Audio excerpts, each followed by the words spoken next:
Welcome to the I Love Wine and Dogs podcast, created, produced, and hosted by Heidi Huebner, with engineering and production by Timothy StoneDancer Coleman. This show was created to celebrate good wine, amazing pets, and people from around the world who are doing great things in their local communities. Welcome, ladies and gentlemen, to another episode of the I Love Wine and Dogs podcast, created by Miss Heidi Huebner. Without any further ado, here's my sister. What's up, Heidi? Hi, everybody. Welcome to the show. So excited to be here. And I'm so excited to introduce our guest, Jon Brown, and his dog, Lola. Timothy, my brother, I have a special introduction to a new member, Wally Jack. Ooh, what's up, Wally Jack? How you doing, buddy? This He's is excellent. Wally Jack. What's up, Wally Jack? He's How old like, is I'm he? good, man. Wally Jack, we just rescued him 3 weeks ago from the Lang Foundation. And he's a 1-year-old pug. Him and Ripley, our 2-year-old, love each other. They play so well together. They're hysterical. And he just has all the temperament and personality to want to be a therapy dog. So when my friends saw him, they said, "Oh my gosh, Heidi, we have your next dog." And they were right.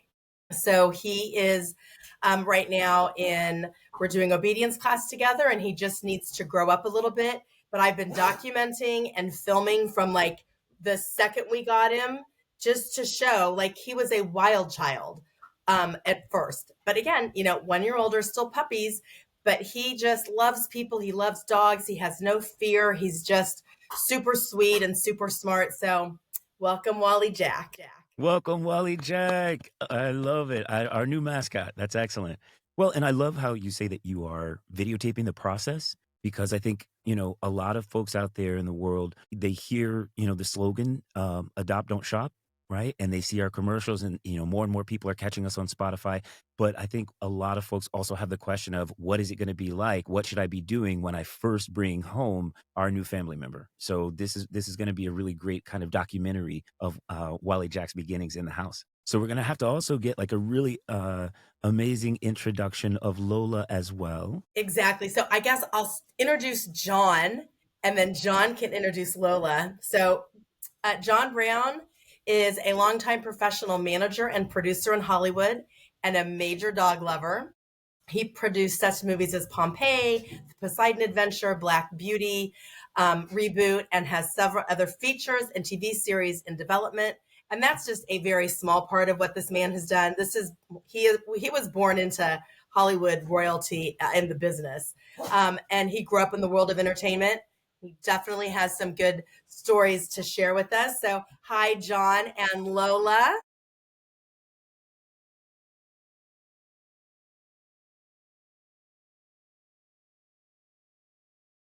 That is actually Lola's smile. And then this was funny. I know Jon doesn't drink wine. He drinks vodka, which is, listen, it's all good.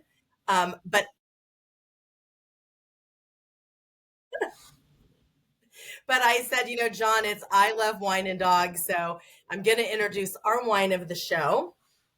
And this is a Foley Johnson Estate Cabernet. This is a funny story about this. One of my coworkers gave this to me as a birthday present. And I was like, oh my God, this is a really good wine.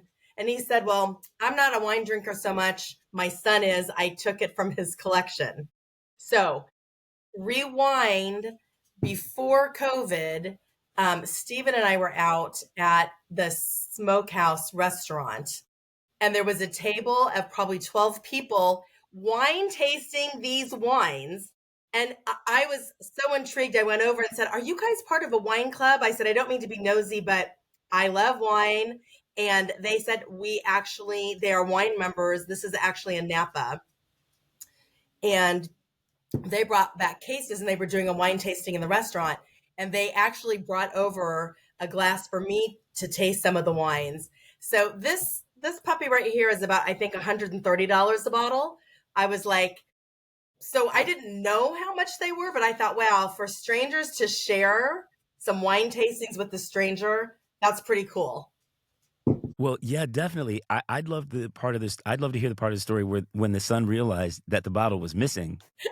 I know, right? If he listens to the show, we'll find out. The jig is up. Exactly. Hey, it's going to a good cause. We're promoting. That's exactly right. Oh my gosh, I love it. But anyway, so before we go on to our interview with Jon Brown, I think we have our first PSA. So everybody, will be right back. We'll be right back after these messages. I Love Wine and Dogs podcast has brand new merchandise. Have you ever looked at something and realized you didn't need it until you saw it? I Love ilovewineanddogs.shop, your one-stop shop to support loving pets, good wine, and great people doing awesome things in their communities. Visit ilovewineanddogs.shop and get that new merch.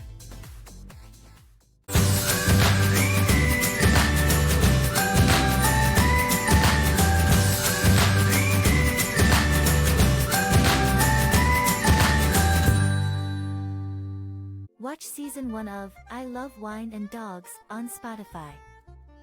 Wherever you live, go to your local shelter or work with your local rescue group to bring in your new forever loving baby if you're ready. Remember, you got to make sure you're ready for this commitment, but you can foster, you can volunteer. There are so many other ways that you can give back and help your fellow community in the pet world. Like, share, and subscribe on Facebook and Instagram at I Love Wine and Dogs. Welcome back to the show. Welcome back, everybody, to our third episode of season 2 of the I Love Wine and Dogs podcast. We are here with Heidi, myself, Timothy, and our guest today, Mr. Jon Brown. Heidi, you want to do a quick intro for Jon? I will. So again, Jon Brown grew up since a kid, like in the world of Hollywood and entertainment.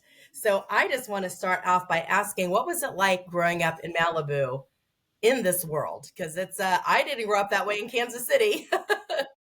Well, I was very fortunate. I mean, my father had a certain amount of stature in Hollywood as a well-known book agent. My mother was a writer. I have a couple sisters who are not in the business, and I knew in an early age what I wanted to do for a living because the movie business was just so fascinating to me. And I remember saying to my father in 10th grade, Dad, what do I need to do to be an agent? And he said, well, you got to know how to figure out 10% of something, and you have to be able to speed read. Yeah, because it's a lot of reading, and you'll fall behind if you can't get through something quickly. I don't know if your listeners are aware of this, but Universal used to be called MCA Universal, and it was a talent agency and a literary agency as well as a studio.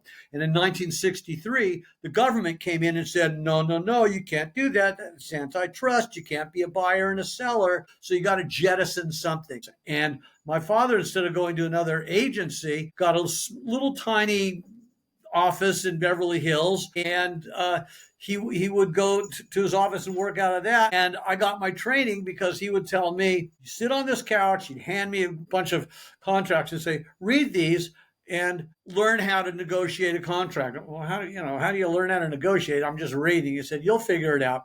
And so he would leave and go back to his beach house at 12 o'clock, and he'd say, you got to stay here until the end of the day. And he made me wear a suit. I never had a meeting. I just sat on his couch looking at contracts, wearing a suit all day long. And then I ended up spending 10 years with a guy who became my surrogate father, who was very close with my father, named Al Ruddy. And Al Ruddy was the first producer I ever met when I was 13 years old. My father took me out of 6th grade and he said, you want to meet somebody really important? And I said, sure, what's that? And he says, he just won the Academy Award for a movie called The Godfather last night, and we're going to go see him. And we went to Ruddy's house up in Benedict Canyon. We walked in, and the party was raging. And Ruddy, was old school. He came up to my father, who was very straight-laced, 3-piece suit, the only person wearing a suit at the party, it turns out, and gave him a hug, and then met me and shook my hand. And I wound up staying in touch with him my entire life. He followed what I did through school, and then me an office, and I went and had an office with Al and his then partner, Andre Morgan, and stayed there for 10 years and had an absolute ball. His two best friends were Clint Eastwood and Arnold Schwarzenegger. They were in our office every Friday, and they'd come in and they'd just sit around and, drink booze and smoke cigars and talk shit. And I got to hang out with these guys, and I just like, oh my God, this is Hollywood. I love this business. This is so cool. And after 10 years, I left and partnered up with a fellow by the name of Jeff Fall, who I've been partners with now for coming up on 30 years.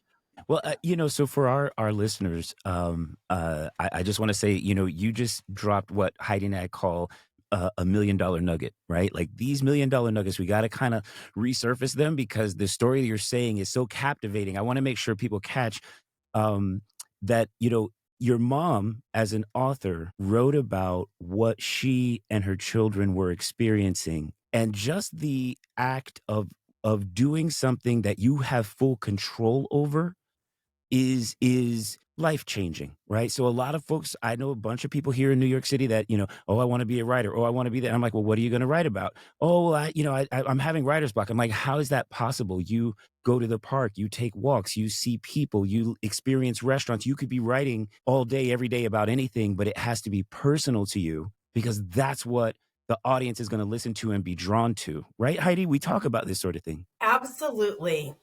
And I also, again, think the fact that your story, Jon, with where you came from and how the thread grew. It's kind of like dumb luck, but not dumb luck. You took advantage of it. You learned and figured it out and spread your wings. And I think learned from your parents good etiquette and business of how to interact with people. Yeah. I mean, my father was my mother's agent. And so he made sure she had, at that time, the best illustrator in the business. And she had the best publishing house, Franklin Watts, back in the day. And like I said, these were all first time experiences. Like she wrote a book called Flower Girl, which is about the first time my sister was a flower girl at a wedding. And by the way, those books are still in libraries. We'll be right back after these messages. Like, share, and subscribe on Facebook and Instagram at I Love Wine and Dogs. Here at Tangent, we explore the possibilities of cool climate white wines rooted in the Edna Valley and the Central Coast. These wines challenge expectations and prove that every day can and should be a new adventure. Our innovative spirit is channeled into everything we produce, from colorful cans to screw-capped bottles to our wine itself. We deliver wines with the promise of being vibrant, fresh, and delightfully different. Find us on Instagram and Facebook or call us at 805-269-8200. ilovewineanddogs.shop, your one-stop shop to support loving pets, good wine, and great people doing awesome things in their communities. Welcome back to the show. Heidi and I are here with Jon Brown and his beautiful puppy, Lola. And what we're talking about in the show is, all the different cool experiences that Jon has had growing up in Hollywood and all of the different people that he's met and experiences that he's had. But one of the biggest reasons why, and many of you who have been watching our shows already know this, we told you we were going to have a guest on who had experienced personally the fires that just happened out in LA. And, of all the things that go on in a person's life, there is always ebb and flow. So for all of those who become jealous or say, hey, I wish I were this person, or I wish I were you, or I would love to have a day in your shoes, you have to be careful of saying things like that because life is a full life. That's exactly right. It's not just one-sided. There are so many things that go on. So Jon, I would love it if you could share just a little bit about the fires, but could you start from when did you first become aware that there was a fire, and then what were your actions after that point? I've recounted this so many times. I know it inside out. 10:30, I looked out my home window and I saw a plume of smoke about a half mile away, but directly up the hill from me. And I said to myself, "Uh-oh, I guess I should cancel my lunch meeting. This doesn't look good." And so I watched it for the next 2.5 hours as it got worse and worse. And at about 12:30, I realized that there was a chance my house was going to burn down. And so I was thinking, the first thing through my mind was, okay, what am I going to evacuate with? And I, but for some stupid reason, I said, don't worry about it. Your house is going to make it ultimately. And so I sat there and sort of watched the smoke get surround Pacific Palisades in my neighborhood. And then I saw all the cars, because I went up on my roof and I saw all the cars evacuating. My car was small. There was very little I could put in it. And then I also had a race car in my garage, which doesn't have a top. And I knew I couldn't drive off with that because um, embers would probably blow in. So I watched these cars go nowhere quickly. And then I saw people get out of their cars and start running. And I said, oh, this isn't good. And so I went downstairs. I'd been up on the roof now, and it was about 3 o'clock, about 3:30. And the police were running around, evacuate, evacuate, you have to leave. I wasn't going to leave. I was going to go down with my house. I lived there 26 years. There was one fire truck in the neighborhood, and I said, screw it, I'm going to stay here, and the cops aren't going to get me off my roof. And so everyone evacuated by about 4:30, 4:45, except for me. And I spent the next 4 hours on my roof.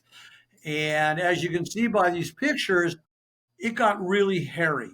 And at nightfall, I was on the roof. I had water pressure.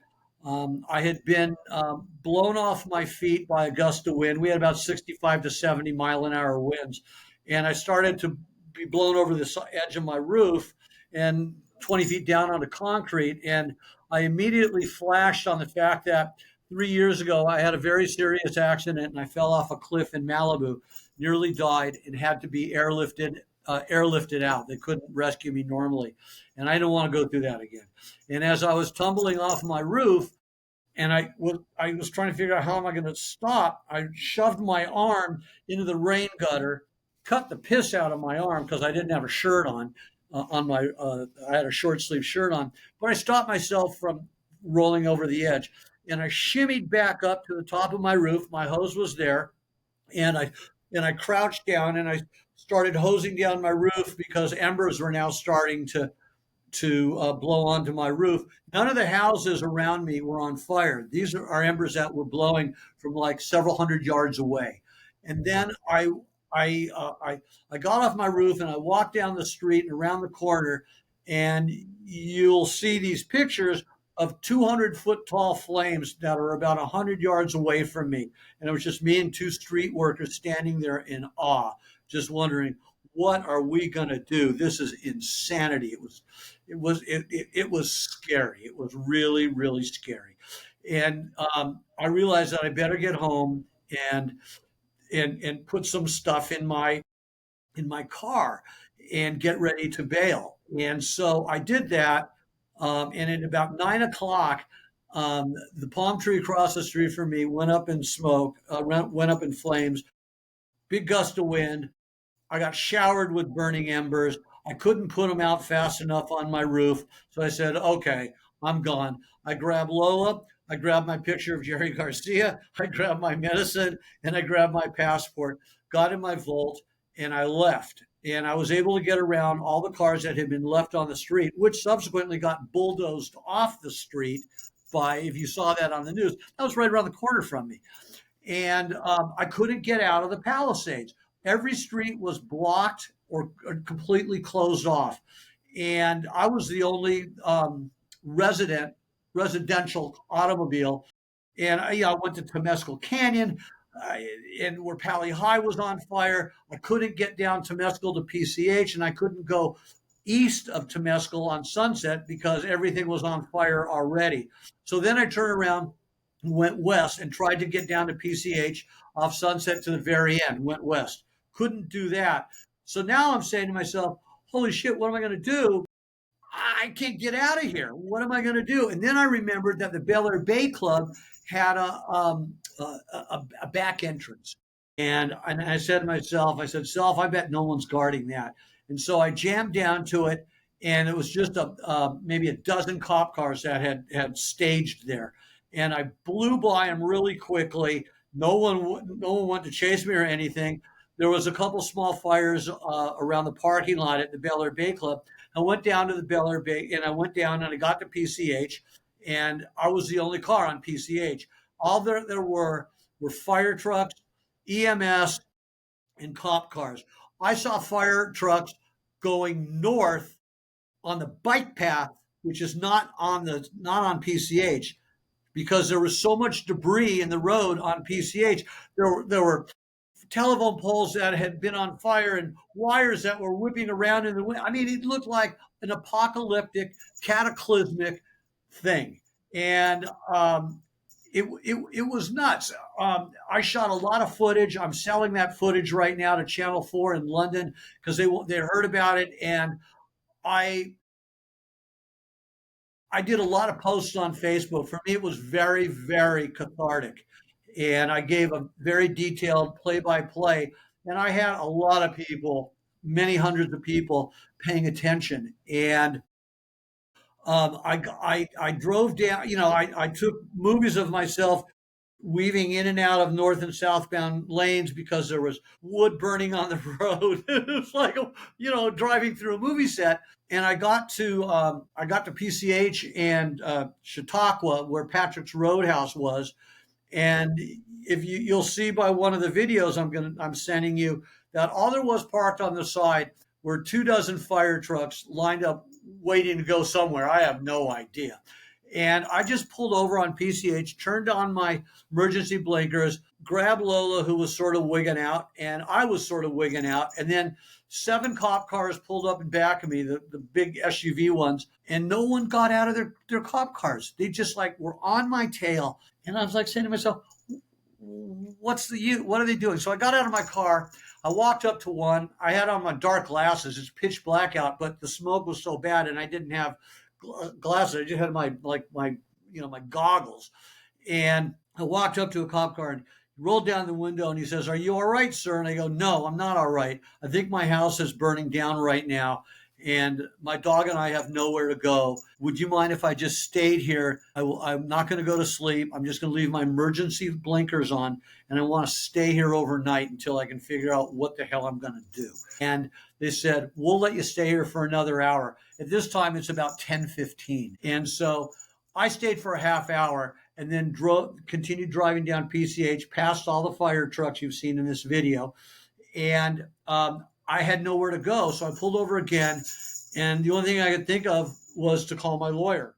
And I called my lawyer, and she said, "Do you remember talking to me?" And I go, "I didn't talk to anybody." She said, "We called you and you were on your roof. And a lot of people called you when you were on your roof, apparently." I don't remember talking to anybody. Apparently, I had over 35 phone calls that I spoke to people telling me, get out of there. You're the last one there. You're going to go up and smoke with, don't be a hero, blah, blah, blah. I don't remember having a conversation with anyone. Okay, because Jon, we are all watching the news and we're watching your Facebook posts. Right. And Tim and I talked about it on our first show of the year. And we are like, that is our friend. That is where his house is. I mean, but I get it. That you are trying to do what you can. Yeah, my home's going to be okay. I'm going to be positive. And then that second when you realize it ain't going to happen. It was terrifying. It was terrifying for us watching everything that was going on and knowing you were there. And again, it was pretty crazy. And I was the only resident in the area. There was nobody there. Everyone had already bailed. And so my lawyer says, "Come over to my house.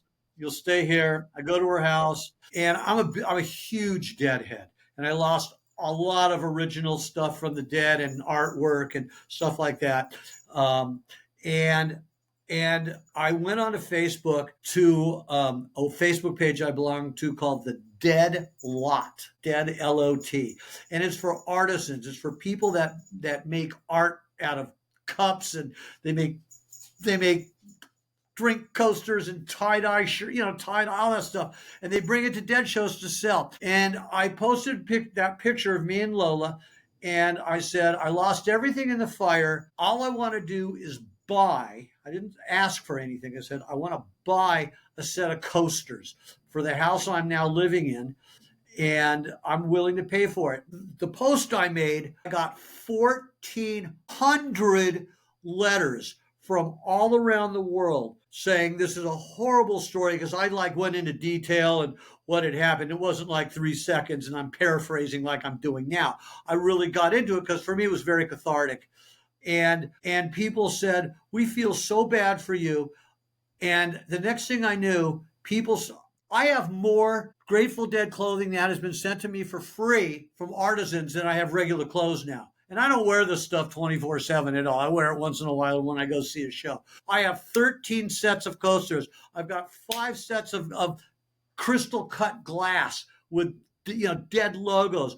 I have 25 long sleeve Dead shirts. I've got 35 short sleeve Dead shirts. I've got artwork on my wall that people have sent me. And nobody asked for money. It was the greatest show of community. That's why when you go to a Grateful Dead show, you see a lot of kids who've never seen them. I've seen them several hundred times before Garcia died. And the community, it's like an old hippie community where it was just peace, love, and peace, love, fortitude, and giving. And that's how people treated me, when they saw this. And I got so many presents and things. And I was dumbfounded because I got them from all over the world, not just LA, not just up north, but from everywhere. I was getting boxes. I got something 2 weeks ago still, and that's 2.5 months after the fire. And I was just so blown away at the generosity of people, because you don't find that around. You don't. I challenge anyone to show me a nicer group, a more caring group of people than the people in this community, because they don't exist. We'll be right back after these messages.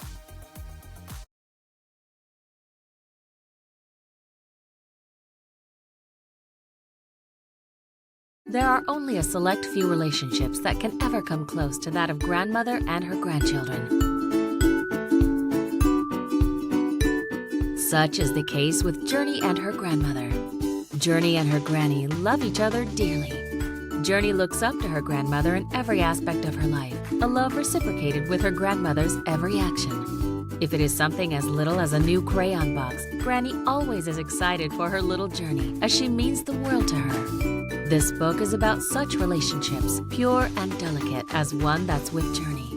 Grab your copies today to find out about the sweet and genuine love between a granddaughter and her grandmother in Gillian Bell's new book, Are You Aware? Welcome back to the show. What are you doing to emotionally progress past the loss of... I drink heavily. No, I'm just kidding. Do not try this at home. Yeah. No, what I did was, for the next 6 weeks, anytime I talked about my experience with someone, I would break down and I'd start tearing up. I mean, Heidi saw it a couple times, I think, because I spent some time with she and her husband, Steve, and the dogs. And slowly but surely, I started to come out of my funk. There's a silver lining in my particular story that's around a very, very dark cloud. And that's simply this. For the last 4 years, I've been trying to figure out how I could downsize my house and all my possessions. Kids are out of the house. I don't live with anybody, just me and Lola. But my garage, which had my race cars in it and was a virtual hardware store, who's going to buy all this stuff? So I just sort of blew it off and said, all right, I'm just going to hang in here, live here until I die, and then let my my beneficiary deal with it, or my executor, and leave it at that. Well, I lost everything, but then when I started doing my insurance claims, I was heavily insured for the contents of my house, and I got far more money than I ever could have hoped to get if I had sold it all. And so that took a huge load off my shoulders, and I didn't have to deal with it anymore. I lost the first draft, the original first draft of the movie The Empire Strikes Back, that my father's client wrote, with all of George Lucas's notes and the original treatment. And that's the last thing I'm arguing with the insurance company out over, because it's worth a lot of money. And they don't think it is, and I'm saying, oh, it is, and I've got the proof now.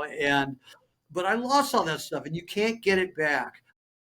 And you have your life. I think the important thing is you have Lola, you have love from the community, not just the community that supported you and sent you the gifts and the cool things, from the entertainment community and all the people that you've known for so many years, and they stood behind you. And one of the things that Heidi, like one of the things that you say is, life always comes full circle, but it's always ebb and flow. You really want to know the truth. I think in any disaster, in any major moment, in any catastrophe, it could be, and for some families, the catastrophe is losing a grandma. So I don't mean just like burning down of a house and of a community and of a city. At any, however you define that catastrophe, humans will show you who they really are. So Heidi, what do you think? Jon, thank you so much for being on our show. I feel like you have this whole new exciting chapter that's going to be happening. And I don't think you even really know what is you're supposed to be doing, but I believe it's continuing to share. And I am very proud of you. Again, thank you for being on our show today. Thanks for having It was me. wonderful having you as a guest. And of course, little Lola. In closing out, our guest for the next show is author Julie Fingerish. So I'll be looking forward to everybody meeting her. But again, Jon Brown, love you. Can't wait to see you soon. And my brother, when you come in town, we are literally going to have a party. So you can meet Jon. Yeah, I want to meet Timothy. I want to meet you.